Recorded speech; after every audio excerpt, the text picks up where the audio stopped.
The big question when it comes to cannabis is Indica Sativa hybrid, which is right for you, which is the best one. They all have their own strengths and advantages. They all are different in their own way.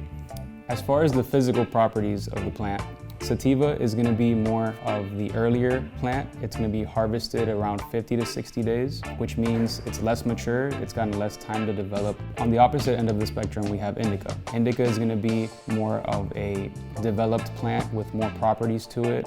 The trichomes are going to be more developed inside the plant. Trichomes meaning the crystally things that are outside the bud. With Sativa, it's going to be more of a clear trichomes, like they're not going to have much development to it.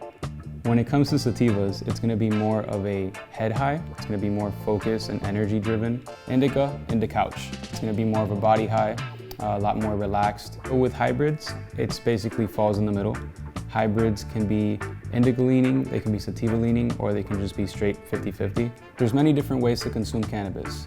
The most popular two are smoking or edibles. First, let's start off with edibles.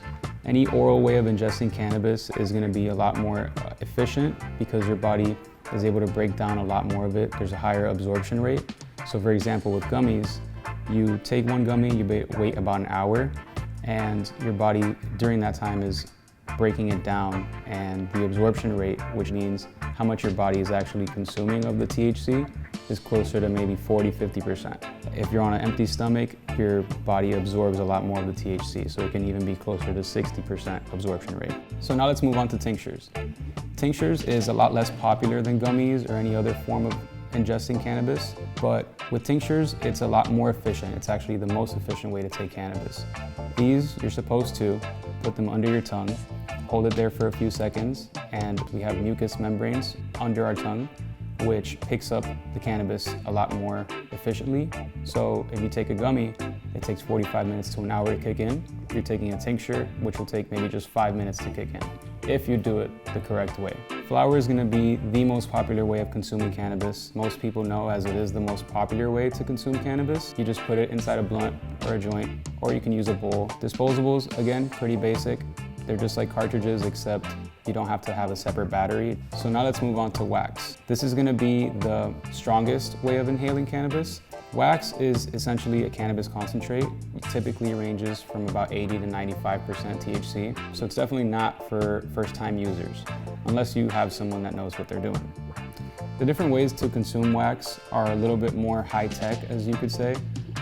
You put it inside either a dab pen, which is the simplest way to do it, or you put it inside of a rig or a electric dab rig. So now let's talk about the last form of inhaling cannabis, which is hash. These aren't your typical types of concentrate. These aren't going to go inside of any kind of dab rig or anything like that. Otherwise, you'll get a pretty stained, charred glass. Typically, these are rolled into blunts. It makes it a lot more strong because of it. Essentially, it's just a way to infuse your flower. Hey guys, I hope that was a good recap of what cannabis is, the differences between Sativa, Indica hybrid, and the different ways of ingesting cannabis. Stay tuned and see you on the next one.